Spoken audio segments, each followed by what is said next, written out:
Dia adalah Li Anquan, seorang ojol pengantar makanan yang sangat gigih dalam bekerja. Li Anquan adalah pria yang suka menolong dan sangat menyayangi keluarganya. Tetapi walaupun demikian, dia memiliki sifat yang menurut banyak orang kurang baik, yaitu suka ikut campur masalah orang lain. Tapi kalau di negara Konoha, sepertinya itu adalah hal wajar. Di siang hari, saat mengantarkan makanan, Li Anquan melihat keributan. Setelah dia dekati, ternyata temannya ditabrak oleh seorang pria. Awalnya Li Anquan ingin melerai keributan tersebut, tetapi dia tersulut emosi hingga akhirnya pria itu dia tonjok dan perkelahian pun tidak terhindarkan. Perkelahian mereka begitu sengit hingga baju lengan kanan Li Anquan robek dan burung milik Jia-daye, salah satu pemilik warung kelontong yang menyaksikan perkelahian itu, terlepas. Karena kesal, Jia-daye menendang Li Anquan yang sedang berkelahi agar segera menghentikan tindakannya itu. Di lain tempat, istri Li Anquan yaitu Liu Ping berkali-kali menghubungi dia tetapi tidak kunjung diangkat. Padahal mereka berjanji untuk menemani Duo-duo, anak sematawayangnya, untuk periksa ke dokter. Karena perkelahian gak kunjung berakhir, polisi pun datang. Li Anquan, pria sang penabrak, Jia-daye, dan teman Li Anquan dibawa ke kantor polisi. Di sisi lain, saat di rumah sakit, Duo-duo sedang diperiksa oleh dokter. Liu Ping mengatakan bahwa akhir-akhir ini Duo-duo sering sekali terbatuk. Dokter menghela nafas dan mengatakan bahwa Duo-duo mengidap penyakit anomali vena paru balik parsial. Buat kalian yang nggak tahu, bisa searching aja di Google ya. Kondisi Duo-duo saat ini lebih buruk dan harus segera menjalankan operasi, dan itu adalah satu-satunya cara untuk menyelamatkan Duo-duo. Karena jika tidak segera dilakukan operasi, Duo-duo akan kesulitan untuk bernafas. Di kantor polisi, Jia-daye meminta dana kerugian atas sangkar dan burungnya yang terbang. Polisi meminta Jia-daye dan pria penabrak keluar terlebih dahulu. Polisi pun menyarankan untuk berdamai saja karena jika penabrak tersebut mengajukan visum, maka hukuman akan menjadi berat dan Li Anquan akan mendapatkan catatan kriminal yang mengakibatkannya kesulitan dalam mencari pekerjaan. Yang sangat menyebalkan adalah teman Li Anquan yang dia tolong pada akhirnya menyalahkan Li Anquan karena menojok pria penabrak. Akhirnya Li Anquan pun menyetujui untuk berdamai dengan memberikan uang kerugian sebesar 10.000 yuan atau sekitar 22 juta rupiah. Sesampainya di rumah, Liu Ping mengomeli Li Anquan karena terlalu ikut campur dengan urusan orang lain. Dia sangat kesal karena takut gak bisa mengobati Duo-duo tepat waktu. Li Anquan hanya terdiam sampai akhirnya Duo-duo mengajaknya bermain pesawat. Karena kesal ocehannya tidak ditanggapi oleh Li Anquan, akhirnya Liu Ping menghampiri Li Anquan. Liu Ping bilang bahwa mereka harus memiliki setidaknya 200.000 yuan atau kurang lebih 441 juta rupiah untuk melakukan operasi anaknya dan harus dilakukan secepat mungkin. Dengan pekerjaan mereka saat ini, Li Anquan sebagai kurir makanan dan Liu Ping sebagai pengasuh selama 3 tahun, mereka bekerja pun hanya bisa mendapatkan 50.000 yuan. Dan hari ini dia menghamburkan uang untuk kompensasi akibat terlalu mencampuri urusan orang lain sebesar 10.000 yuan. Hal ini membuat Liu Ping benar-benar kesal dengan Li Anquan. Perusahaan pengiriman tuan-tuan tempat Li Anquan bekerja sedang ada masalah. Banyak komentar buruk dan ada keterlambatan dalam pengiriman sebanyak 239 kali dalam sebulan. Hal ini membuat bosnya yang bernama Pak Wang membuat peraturan baru untuk pegawai yang mendapatkan peringkat terakhir harus mengundurkan diri.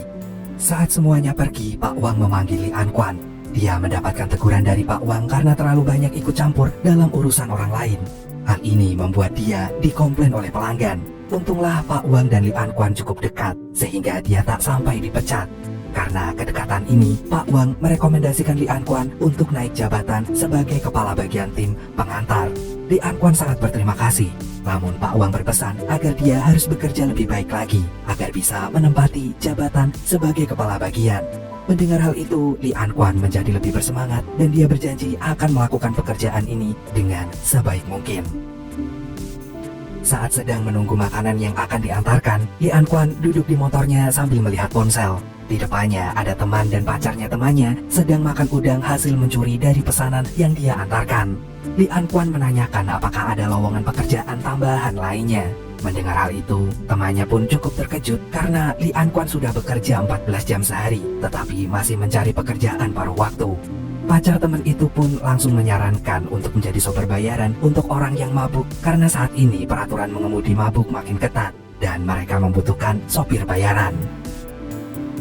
Saat sedang bersantai di rumah sambil bermain pesawat dengan Duo-Duo, tiba-tiba pemilik kontrakan masuk tanpa permisi. Dia menawarkan kontrakan tersebut ke sepasang suami istri yang tidak lain adalah pengontrak baru. Pengontrak baru tersebut tampak menyukai penawaran yang diberikan oleh sang pemilik kontrakan. Li Anquan mengejar pemilik kontrakan. Dia bilang bahwa dia dan keluarganya masih tinggal di sini, namun mengapa dipromosikan ke orang lain? Mendengar hal tersebut, pemilik kontrakan bilang bahwa dia terpaksa untuk menyewakannya ke orang lain karena Li Anquan sering protes dengan uang sewa kontrakan yang terlalu mahal. Makanya dia menyewakan kontrakannya kepada orang lain yang mampu membayarnya tanpa protes. Liu Ping yang dari tadi menunggu suaminya menemui pemilik kontrakan dengan lesu. Dia bilang ingin membawa Duo-Duo ke kampung. Dengan biaya hidup di Beijing yang tinggi, mereka tidak bisa menabung untuk biaya operasi Duo-Duo. Li Anquan mencoba meyakinkan istrinya bahwa urusan uang dia akan memikirkannya, sehingga Liu Ping tidak perlu mencemaskan. Pertengkaran pun kembali terjadi. Liu Ping ingin kembali ke kampung, sedangkan Li Anquan kekeh menyekolahkan Duo-Duo di Beijing. Karena menurutnya pendidikan di Beijing lebih baik. Pertengkaran pun semakin panas karena Liu Ping menganggap Beijing hanya bisa dimiliki oleh orang cerdas, berpendidikan, dan kaya. Mendengar hal tersebut, Li Anquan tersulut emosi. 送一辈子外卖。我告诉你，那怎么着？我现在想要的。 Akhirnya, Liu Ping memilih untuk membawa Duo-Duo tinggal bersama adiknya dan meninggalkan Li Anquan sendirian. Li Anquan berjanji akan menjemput kembali Liu Ping dan Duo-Duo, tetapi hal ini tidak dihiraukan oleh istrinya. Saat ini, Li Anquan tinggal di toko bekas jualan koran dan dia mulai memikirkan menjadi supir sebagai pekerjaan tambahan. Pada malam hari, Li Anquan menambah pekerjaan paruh waktu sebagai supir untuk orang mabuk. Dia harus bekerja keras agar bisa segera mengumpulkan biaya operasi Duo-Duo. Saat Duo-Duo dan Liu Ping kembali ke rumah adiknya, dia mendengar adiknya dan suaminya bertengkar karena merasa keberatan menampung Liu Ping dan anaknya. Hal ini membuat Liu Ping gak enak hati. Li Anquan, Liu Ping dan Duo-Duo pun bertemu saat makan siang bersama. Istrinya itu mengatakan ingin pergi ke Foshan untuk bekerja sebagai pegawai spa refleksi milik temannya. Dia merasa memijat kaki orang lebih baik daripada menjadi pengasuh di Beijing karena dia harus memandikan pria tua. Hal ini membuat Li Anquan kesal. Akhirnya Li Anquan setuju Liu Ping pergi ke Foshan, tetapi dengan syarat Duo-Duo harus tetap di Beijing. Keesokan harinya, Liu Ping berpamitan dengan Duo-Duo. Walaupun berat, hal ini harus dia lakukan agar secepatnya bisa mengumpulkan uang untuk biaya operasi Duo-Duo. Liu Ping pun melambaikan tangan untuk salam perpisahan sebelum dia pergi meninggalkan suami dan juga anaknya. Saat ini, Duo-Duo tinggal bersama Li Anquan di sebuah gubuk kecil yang dia tempati. Walaupun kecil dan terkadang bocor saat hujan deras, mereka tetap merasa bahagia karena selalu bisa bersama. Duo-Duo adalah alasan untuk Li Anquan tetap semangat bekerja. Duo-Duo sangat menyayangi ayahnya dan dia merasa ayahnya itu adalah orang yang sangat hebat. Sejak Duo-Duo dan Li Anquan tinggal bersama, hari-hari Li Anquan menjadi lebih sibuk di pagi hari. Dia harus mengantarkan Duo-Duo untuk berangkat ke sekolah dan di sore harinya dia harus menjemput anaknya kembali. Agar tidak membuang waktu, Li Anquan melakukan segalanya lebih cepat dari biasanya. Dia harus mendapatkan orderan minimal 60 dengan target waktu kurang dari 10 menit setiap pengantaran. Bahkan dia harus memikirkan toilet mana yang tidak mengantri dan makan di setiap lampu merah agar semuanya bisa tepat waktu. Dia pun bekerja selama 8 jam sehari sebagai kurir pengantar makanan dan 2 jam untuk menjadi supir bayaran. Walaupun demikian, supir bayaran adalah waktu di mana dia bisa menikmati indahnya kota Beijing di malam hari. Malam ini setelah Li Anquan menyelesaikan pekerjaan sebagai supir, dia kembali ke rumah dan betapa terkejutnya dia saat mendapati Duo-Duo gak ada di rumahnya. Dia pun sangat panik dan khawatir mencari di sekitar rumah, tetapi tidak menemukan Duo-Duo. Dia menanyakan kepada orang-orang sekitar, tetapi gak ada satupun yang melihat anaknya itu. Setelah pencarian kesana kemari, akhirnya dia menemukan putrinya sedang duduk bersama Jia Daye, sang pemilik toko makanan yang ada di awal film tadi. Li Anquan kesal ingin memarahi Duo-Duo, tetapi Jia Daye langsung membela Duo-Duo dan mengatakan jika Li Anquan sibuk, dia bisa menitipkan anaknya itu kepadanya. Hari ini, Duo-Duo ikut Li Anquan bekerja mengantarkan makanan. Tidak seperti biasanya, Li Anquan mengendarai motornya lebih lambat hingga beberapa pesanan terlambat diantarkan. Sudah pasti pelanggan merasa kesal, tetapi setelah melihat duo-duo, pelanggan tersebut menjadi luluh. Bahkan dia juga memberikan makanan siap saji dan memberikan tip untuk Li Anquan. Hari interview kandidat kepala bagian tim pengantar pun tiba.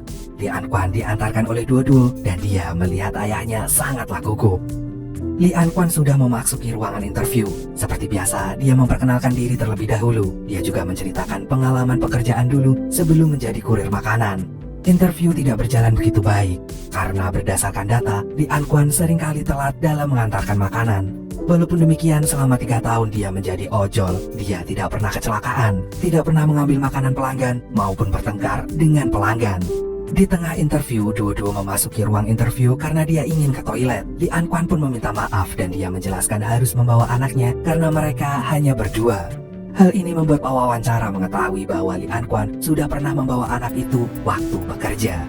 Pewawancara tidak menyetujui hal tersebut, tetapi Li Anquan meyakinkan bahwa anaknya tidak akan mempengaruhi pekerjaan dan tindakan yang dia lakukan tidak ada di peraturan perusahaan.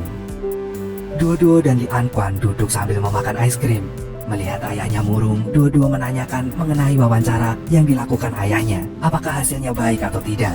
Duo-duo teringat cerita tentang pemadam kebakaran yang Li Anquan ceritakan, bahwa saat Li Anquan menjadi seorang pemadam kebakaran dan terjebak di salah satu gedung, dengan gigi ayahnya itu mendobrak satu persatu pintu yang ada di sana, sampai akhirnya pintu ke-11 yang dia dobrak berhasil dibuka karena petugas gedung lupa menguncinya.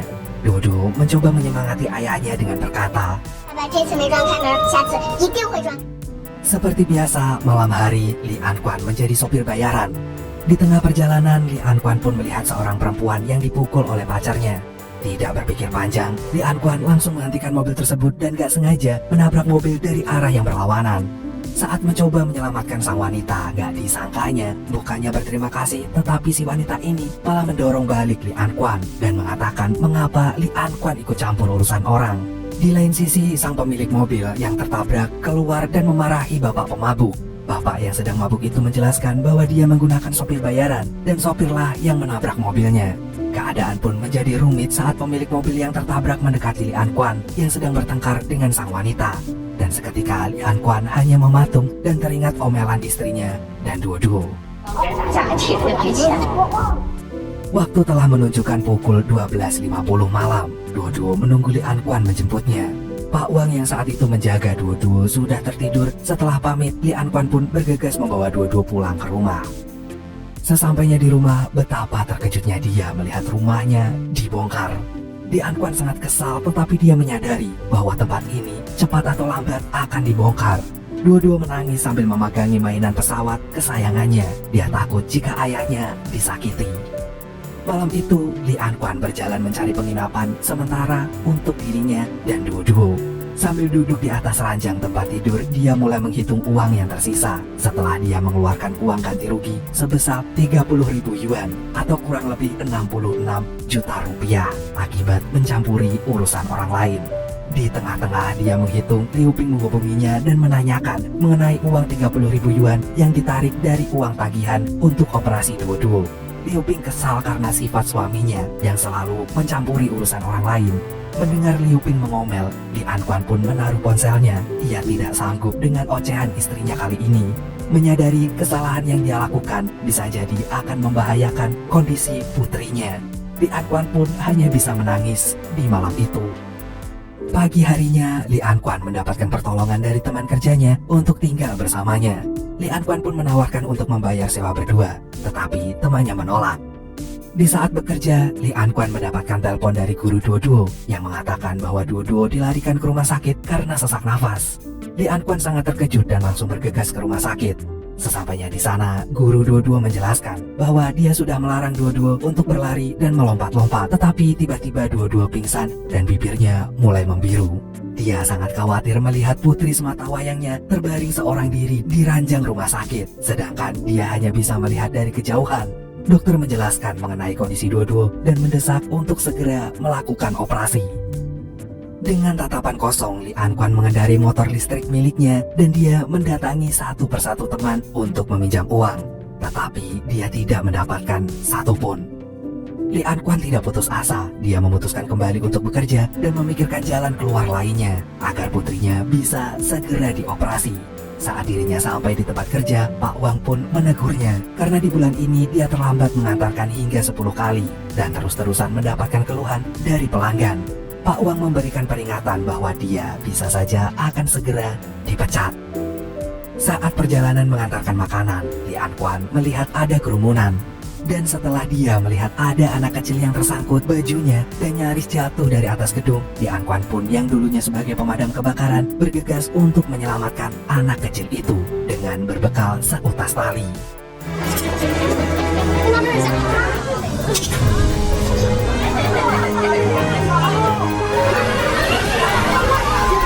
Hampir saja anak ini terlepas, tetapi akhirnya bisa ia selamatkan. Aksi heroiknya ini diliput oleh salah satu media berita televisi. Sang reporter pun berusaha meminta wawancara dari Li Anquan, tetapi ia tolak karena dia udah telat mengantar pesanan dan tetap harus mengantarkan makanan. Li Anquan sudah mencoba menolak dengan baik hingga akhirnya Li Anquan mengantarkan makanan walaupun dia menyadari bahwa dia sangat terlambat mengantarkan pesanan tersebut. Kedua pelanggannya pun menolak makanan itu dan mereka merasa kesal. Li Anquan hanya terdiam dan duduk dengan lemas di bangku panjang. Dia menatap makanan tersebut dan sesekali mendongakkan kepalanya ke atas melihat ke arah gedung tinggi di depannya. Walaupun demikian, dia merasa senang bisa menyelamatkan anak kecil tadi. Keesokan harinya, berita mengenai Li Anquan yang menyelamatkan anak kecil disiarkan. Banyak orang yang melihat berita tersebut hingga Li Anquan disebut sebagai pejuang Tiongkok. Berita itu selain menginformasikan mengenai anak kecil yang hampir jatuh, juga menginformasikan mengenai Li Anquan yang sedang berjuang untuk mendapatkan uang demi biaya operasi Duoduo. Viralnya berita tersebut membuat orang-orang melakukan donasi untuk biaya operasi Duoduo. Masyarakat menyambut dengan baik donasi tersebut. Di lain tempat, Liu Ping yang sedang bekerja memijat kaki pelanggannya merasa terharu. Li Anquan yang mendengar berita itu tidak menyangka dan sempat bengong untuk beberapa detik sampai akhirnya memeluk Duoduo dan menangis haru. Tidak menyangka kepedulian dia terhadap orang lain berakibat baik untuk dirinya. Hari ini adalah hari di mana Duoduo menjalankan operasi. Dia sangat ketakutan, tetapi Li Anquan dan Liu Ping berusaha meyakinkan Duoduo. Li Anquan berjanji akan membawa Duoduo pergi ke sarang burung setelah selesai operasi. Bapak. Li Anquan dan istrinya duduk di depan ruang operasi. Mereka berdua cemas sekaligus bahagia akhirnya bisa melakukan hal terbaik untuk kesembuhan putrinya. Li Anquan dan Liu Ping pun bergandengan tangan seakan-akan semua rintangan akan bisa terlewati jika dilakukan bersama. 1 bulan kemudian, Li Anquan dipanggil ke kantor oleh satu pewawancara yang mewawancarainya waktu itu. Bapak tersebut menanyakan pekerjaannya saat ini dan rencananya ke depan. Mendengar hal itu, Li Anquan mengatakan bahwa saat ini setelah putrinya selesai operasi, dia ingin beristirahat di kampung halamannya. Melihat peluang itu, bapak pewawancara menawarkan Li Anquan untuk beristirahat di Beijing saja. Dan jika dia mau, dia bisa mencoba bekerja di departemen pelatihan.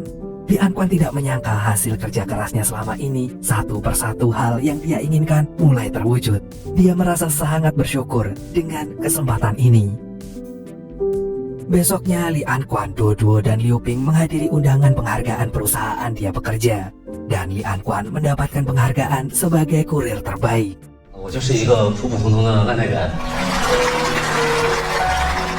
Li Anquan tidak menyangka hasil kerja kerasnya selama ini mewujudkan semua mimpinya.